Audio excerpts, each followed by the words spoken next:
the episode 12 of our Hoot series, where we dig into some interesting technologies in the cloud native ecosystem.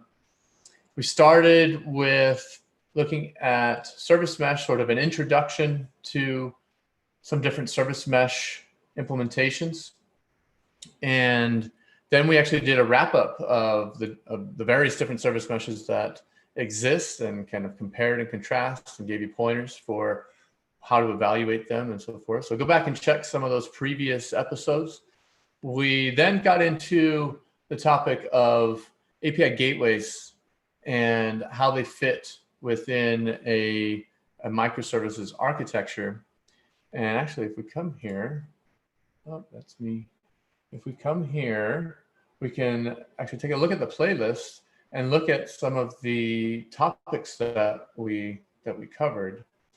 So we did a general kind of what are proxies, what is Ingress, and what is API gateway and that kind of thing. And then we looked at technologies like Ambassador, like Kong, Trafic, Contour, and today we're going to look at Gloo. And we know that there's been there's a lot of demos about Gloo, and the documentation does a really good job of walking you through, let's say, getting started, so forth. You click on getting started, and it's fairly straightforward. You can go to Katacoda and also get hands-on. But what we're going to do here is we're going to explore a few areas, including the architecture of Gloo, and discuss pros and cons of building different types of API gateways specifically targeted toward microservices workloads or running them in Kubernetes.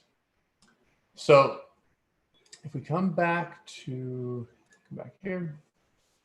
let's take a look at slide 24. Just a quick, what is Gloo?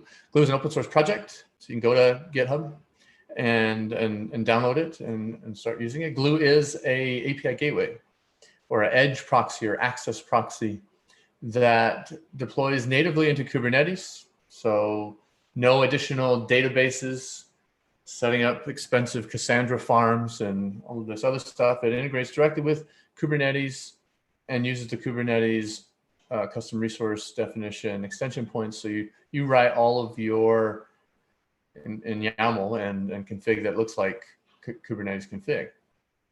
And it's built on Envoy Proxy, so there's a important thing to note. And the architecture and the way that it looks and what it is more specifically is it's Envoy with some additional filters that lend itself to being an API gateway. I think we've covered the distinction between an API gateway and sort of just a vanilla ingress. So just to keep it short, an ingress is just a point in your either Kubernetes architecture or microservice architecture that allows traffic to come in, and you can direct the traffic to backend services. An API gateway does a little bit more. API gateway abstracts away the details of what the implementation services actually look like from the clients that call it. Ingress doesn't really do this. It's sort of a pass-through. Now, to be able to do that, you need things like transformation. You need a way to expose these different APIs through a catalog and so forth. So an API gateway does that. Envoy is a fantastic proxy, edge proxy, that if you tweak it and add just a couple other little things, makes it a very well-suited API gateway. So we have added things like caching, like transformation, so you'll be able to transform messages as they go through the gateway. We've added security features like data loss prevention, web application firewalling, and so forth. So we built that into the proxy itself, and then Gloo the control plane. So Envoy needs a control plane to be able to drive its configuration. The control plane then is what the user interacts with. The user gives it configurations. The user sets up the control plane to know how to talk to different backend service registries, so that the Gloo control plane can be smart enough to know how how to tell the proxy how to do service discovery and so forth. So it plays the intermediary between you, the user, and an API that's comfortable for you, and the lower level proxy and configuration of that proxy. So we're going to take a look at, come over here, go to gloo.solo.io or docs.solo.io/gloo/latest.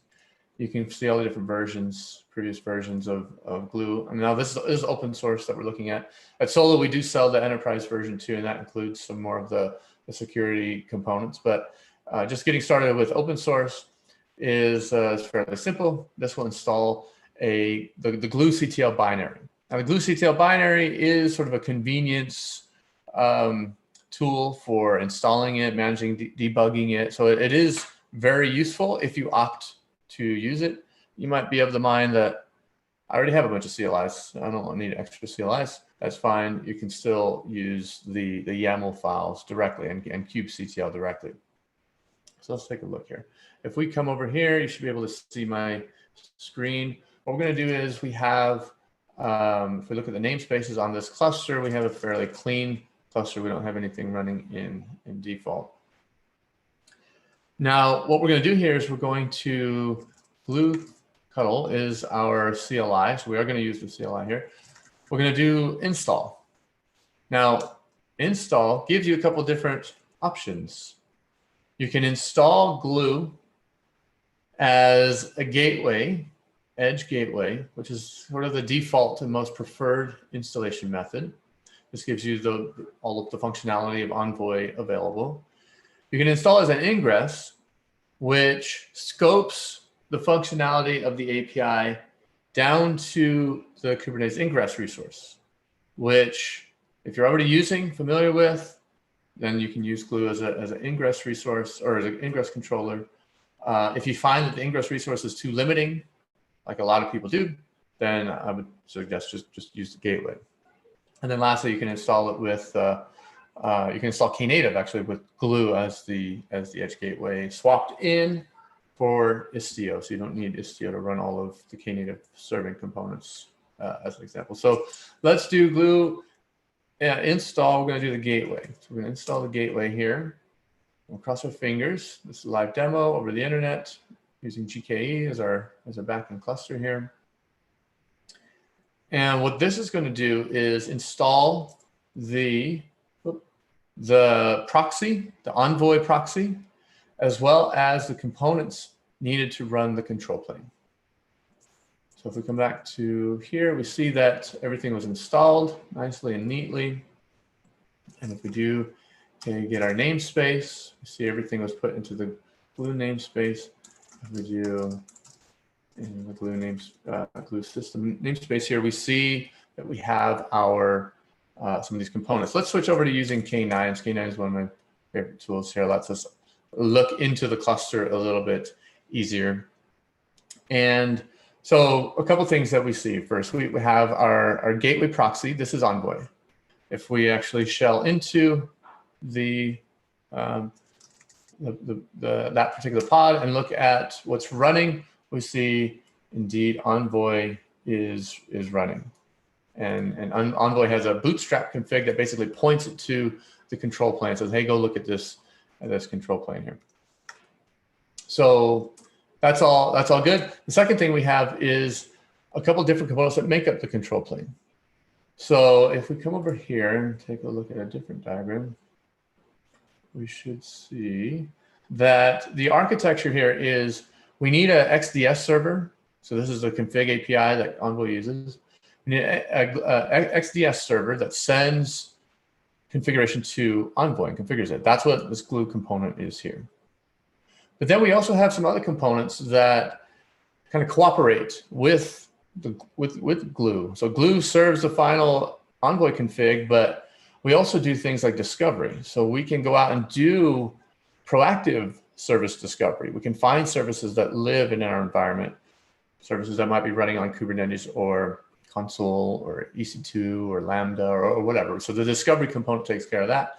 And then the gateway component takes care of giving us a little higher level, more ergonomic API for driving the Gloo API gateway. So XDS serves a very low level config to Envoy, but the gateway component gives us an API that we'll look at as we walk through this demo here. We can do very powerful things like, actually, let's just do a quick, very simple demo here. What we're going to do is we're going to deploy a pet store service. It's a very simple pet store service with an API for querying for pets. So let's deploy that. We should see we have our pet store running nicely and neatly. Now let's call this service. We're going to call it directly using kubectl, and we're going to call it at, let me select, oh, all right. What we did was we called pet store /swagger. And what that gave us was a Swagger endpoint. So that this service is a REST service that exposes a OpenAPI Swagger documentation for the service. So the first thing that we want to know is that actually, let's do this. Gloo get upstream will show us the services that have been discovered in our environment using that discovery component that I pointed out.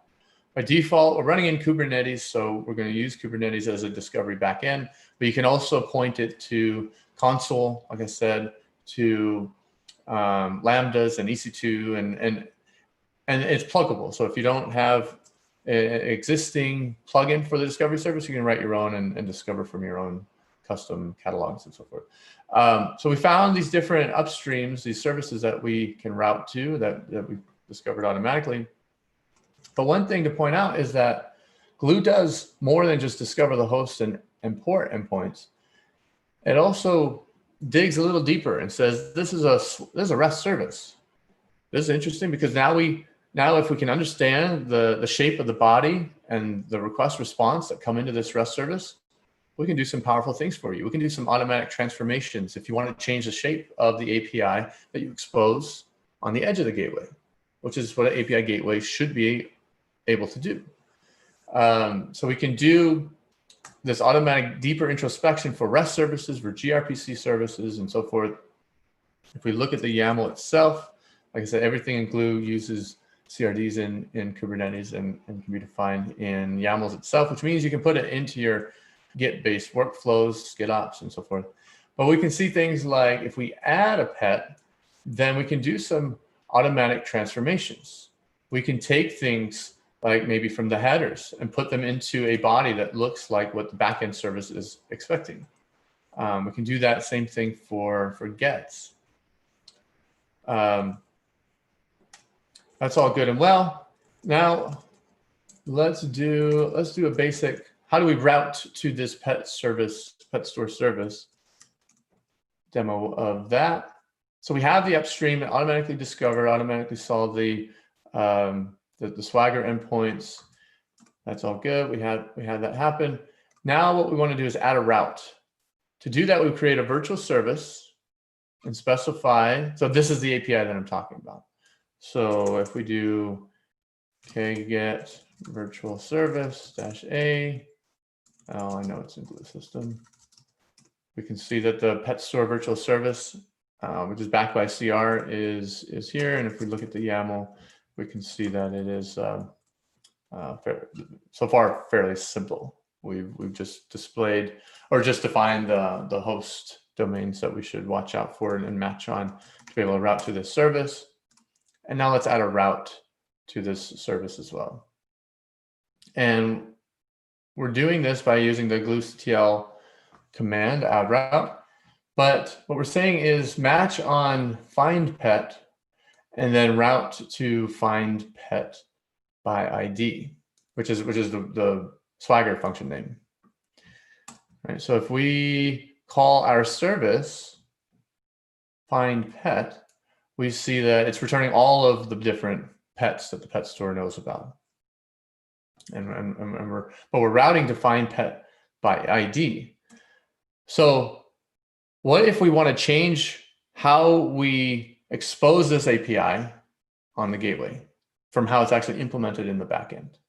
So in the backend, we saw previously that if we do get pets and we want to get one by ID, we have to pass it in as a context path parameter, right? So that's how we call it on the backend. On the edge, what we're going to do is we're going to change that so that we're not going to expose it, the details of it. In this case, fairly simplistic. We're going to actually pass it in as a body. All right, and so what Gloo Gateway did automatically was notice that there's a difference in shape between these requests, and automatically following the transformations that were automatically built, get it into the right shape. Now you can be very fine-grained about what those transformations look like, and so you can edit that all yourself to make it look differently. But you can see here's an example of using the Gloo Gateway for this purpose. Now, one of the key differentiators of Gloo from probably some of the other gateways that we saw is that Gloo was built very cloud native, right? And this idea that it's a distributed system, that some components are responsible for certain things, like maybe handling the traffic. Some components are responsible for serving configuration. Some components are responsible for interacting with the rest of your data center. All right, so keeping them as separate components, separately deployable components, has this advantage of scale, of security posture, of performance, and many other things. All right, one of the things which isn't the same for some of the other proxies we looked at. So, for example, in Ambassador, you have all of those concerns combined and down into a single container, and that's what you deploy at your edge. Right? So there's drawbacks to that in terms of, if you try to scale it out, you're scaling out replicas, so you're scaling out the data plane and the control plane exactly the same, right, 1-to-1. So you don't have that delineation between responsibilities. You have the security challenges around, well, now at the edge, you need to have permissions to be able to talk to your Kubernetes cluster API and do reads and writes and that kind of thing. That's kind of dangerous. So one thing I do want to point out is that we can deploy Gloo, the data plane and the control plane separately and highly locked down. So let's take a look at, if we come over here to the Gloo documentation and look in operations, I'm going to look at production deployments. This is how you would deploy an edge gateway in Kubernetes, highly locked down, separated from the control plane. So the first thing is, you don't want the edge talking to Kubernetes at all. Fine, so don't implement it like that. Don't bundle your control plane as a monolith inside your data plane, right? But what if so Gloo doesn't do that. We can completely remove the service account token or any tokens mounted into the pod, so that not only does it not talk, but it doesn't have permissions to do anything like that, right? So if we come back here and take a look at our configs themselves, we can see things like, so if we look at the proxy, we want to look at the service account token, right? So if we come in here and go to the shell, we see that in var run secrets, we have Kubernetes mounting the default service account token here that allows it to communicate with the Kubernetes API, depending on the cluster role bindings and so forth that you implement. We don't want that, right? Another thing that we don't want is additional security context privileges. So if we look at the YAML here and look at the capabilities, we have net bind. Now we add this as sort of a default because some people do want to bind their Gloo proxy service to host networking on their nodes. And so just for user experience reasons, we have that in. But we can lock all that stuff down and Gloo will behave perfectly fine. So let's look at, if you look at the docs, it tells you exactly which things to toggle to be able to do that. Let's do Gloo cuddle uninstall.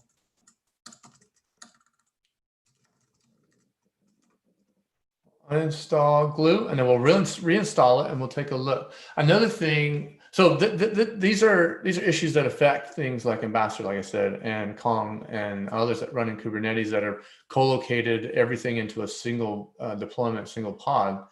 Another thing is read-write access to the file system.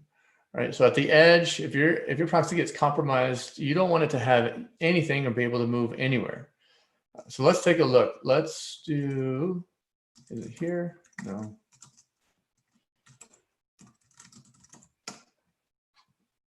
What we're going to do is disable mounting the token.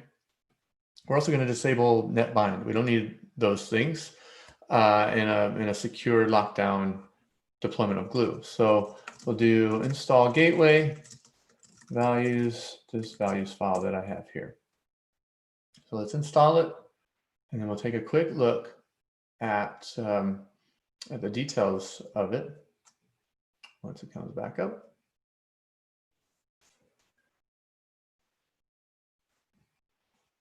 Now we have it up. Let's get K9s going back again. We see we have some of the control plane components coming up. Now the gateway proxy. Let's shell back into that. Let's look at var/run secrets. There's no secrets. It has not been mounted.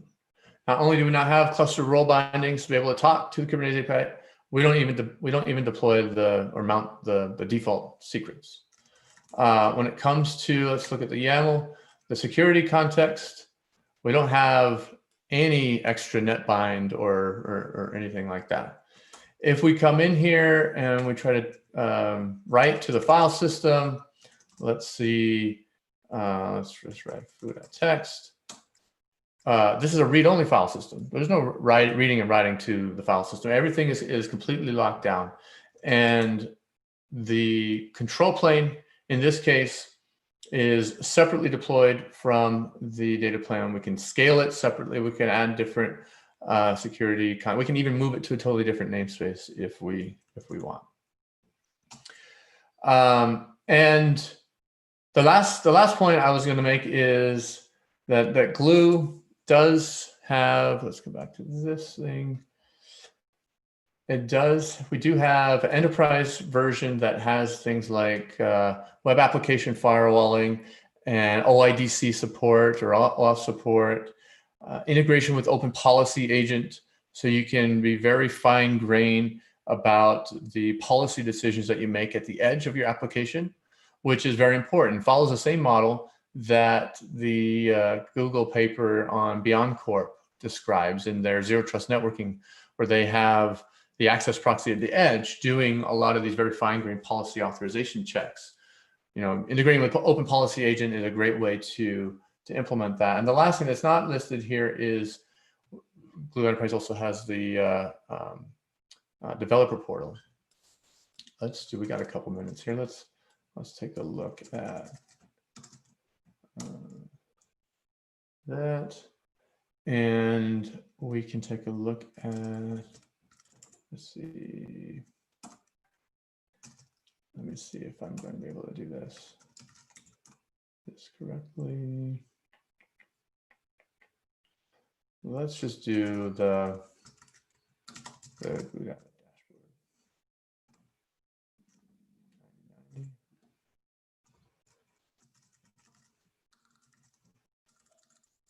Well, some 9090. See if that works. All right.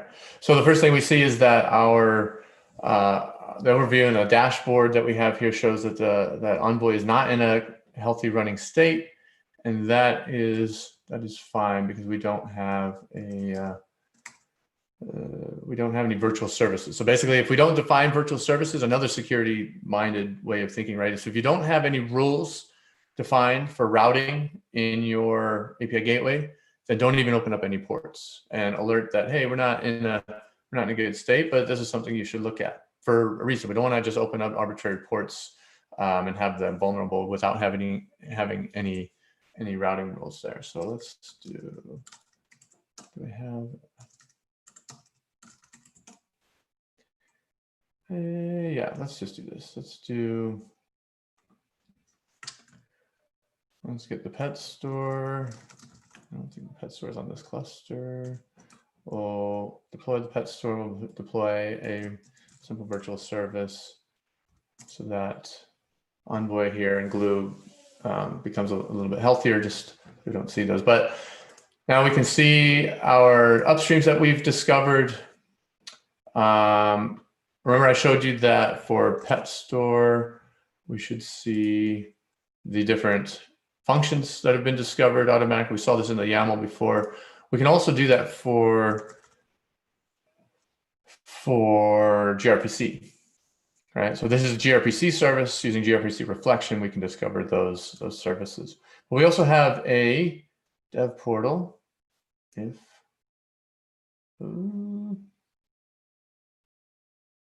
maybe not.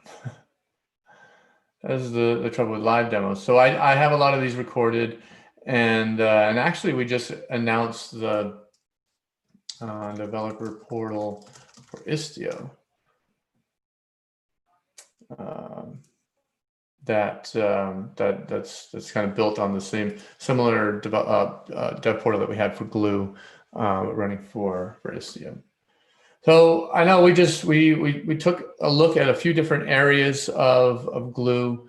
Highly recommend you coming over to the documentation, trying the open source version. If you're so inclined, come to our Slack. Our Slack, we give very top-notch,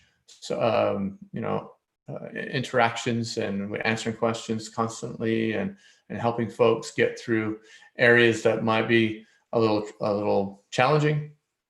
And then of course, if you're interested in support or things like more advanced security, then check out the enterprise product. On the open source product, you can do basically, there's some areas where we've implemented things like security, like web application firewalling, that kind of stuff. But you can still, there's nothing locked down or limiting of the open source project in any way. So go try that out, and go check out the previous hoots that we've done on the different API gateways. And service mesh. And there's going to be a lot more to come. Like I said, some of these were very intro level talks, and we're just going to continue to build on this, going deeper into the networking challenges, especially at the application layer for modernizing your application architecture, going to microservices, these types of things. At Solo, we believe Envoy is a very powerful foundation to those frameworks, but Envoy is not the only thing out there. So we're gonna take a look at continue to take a look at the ecosystem here. So thank you again for spending your time, and join our Slack. Give us some comments in the recording, and thank you very much.